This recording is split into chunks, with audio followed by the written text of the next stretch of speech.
No fewer than 25 operatives of the Department of State Services (DSS) in Edo State on Sunday evening sealed the personal residence of the ex-chief of staff to Governor Godwin Obaseki, Taiwo Akerele, who resigned on Saturday. The DSS operatives also arrested Akerele's personal assistant, Jasper Olowojoba, his other staff and security man. It was gathered that those arrested from the house located at off First Ugbo Road, Benin, were whisked away. Akerele resigned on Saturday morning, alleging the governor was sidelining him in running the state. He was replaced with 38-year-old Osaze Uzamere, the son of the Senator Ehige Uzamere, who represented Edo South Senatorial District between 2007 and 2011. It was gathered that the DSS operatives arrived at Akerele's residence around 5 p.m. in an 18-seater bus and 3 other vehicles of Operation Wabaziga. A security detail to Obaseki had earlier called Olowojoba to come to Government House, Benin, to remove Akerele's personal belongings so that his successor can take over properly. The DSS operatives at the seat of power allowed the PA to remove his boss' personal belongings but followed him to search the house. Akerele, an indigene of Igara in Akoko Edo local government area of Edo State, confirmed the developments to the nation on phone.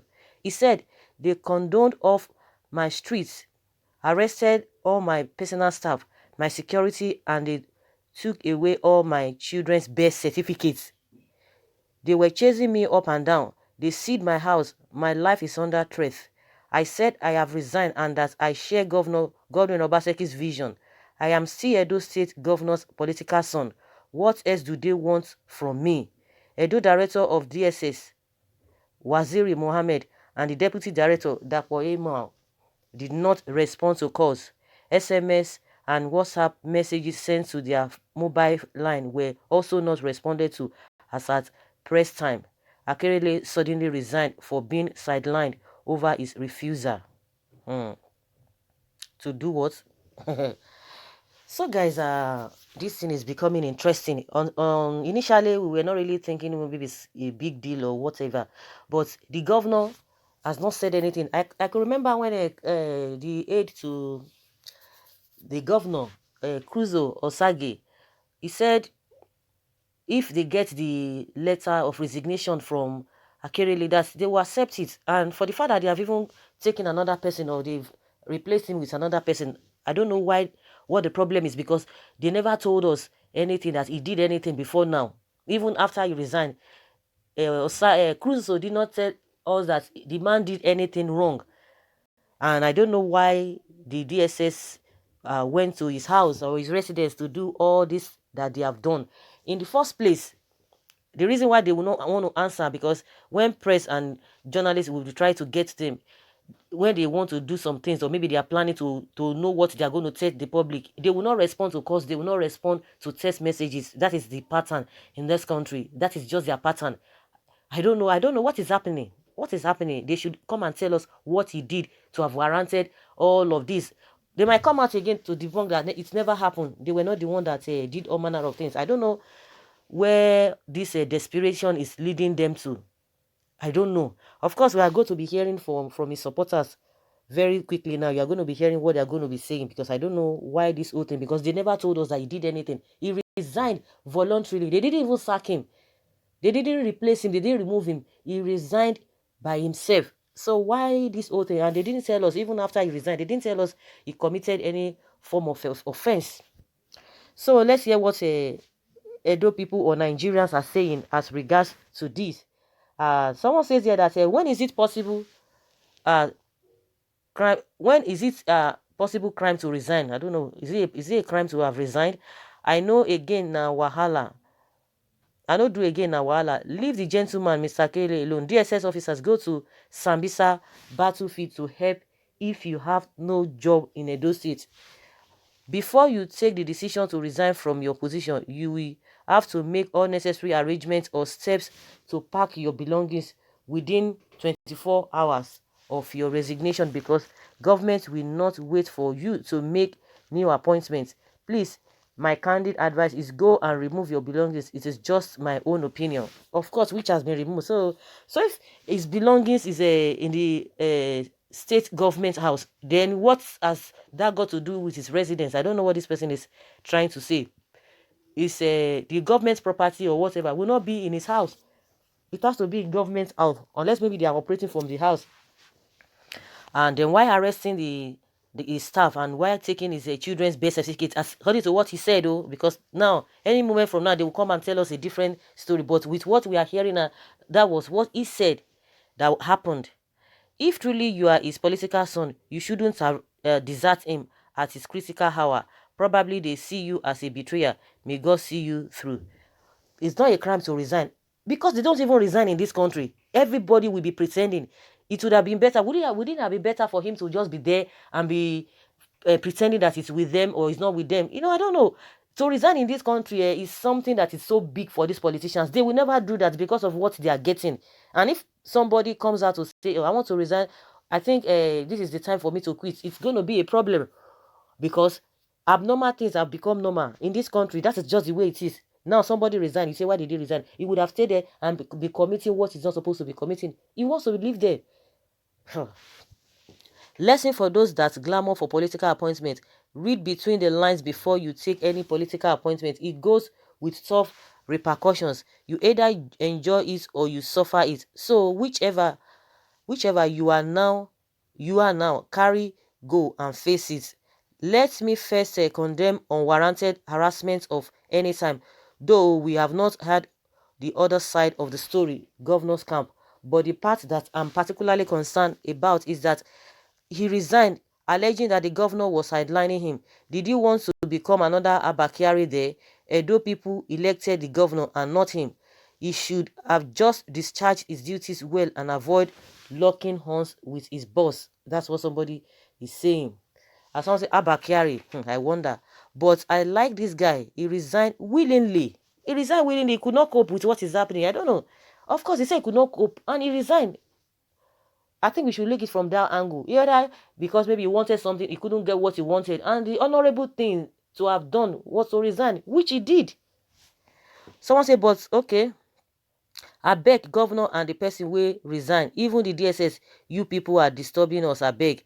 We are reading other news online because Obaseki and DSS are doing rubbish in that state. It's like DSS don't know what to do again. Please face the battle. COS, when you were enjoying government money, I was not with you. What is all of this? The guy betrayed his boss and should be dealt with. Feast with governor when the road was smooth. Now that you should stand by him, you resign. I don't know when it has become a problem to resign. You guys were not there. You were not with them. He knows what he's talking about. At the end of the day, people would have told him, why didn't you resign? Is it by force? He would have resigned, which he did. And now they are still telling him, why did he have to resign? I think Obaseki is popular. So even if he resigns, if he does not resign, it has nothing to do with his political career. Whether it's going to disturb him or it's going to affect him from getting his second ticket or to win this election the second time. It has nothing to do, because with what would they have made us to know is that Obaseki is popular in Edo State. Is popular than Oshomole. So you shouldn't be worried if the man resigns or not, because his popularity will take him far.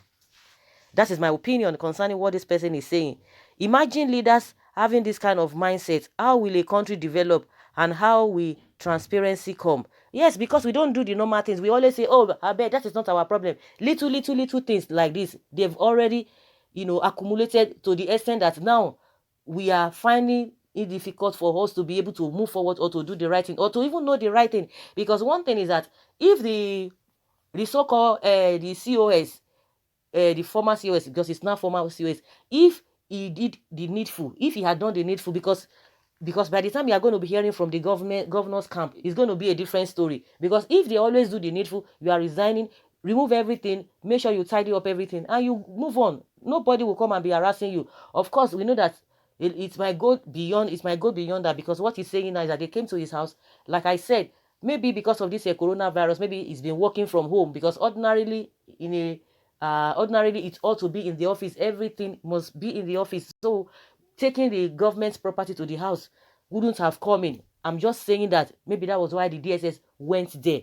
But I don't think that is the case, because like they said, they asked his personal assistant or his staff, one of his staff, to go and remove everything they that belongs to him, so that another person will take over the place, which they said he did. So going to his house is what we don't understand now, until the governor will come and tell us what really happened, why they went to his house. Like I said, immediately he resigned. They never told us that this guy did anything. And more so, he resigned willingly. Nobody forced him out. He resigned. So let us hear what they are going to be talking about. Someone said insecurity mentality have caught up with almighty Obaseki.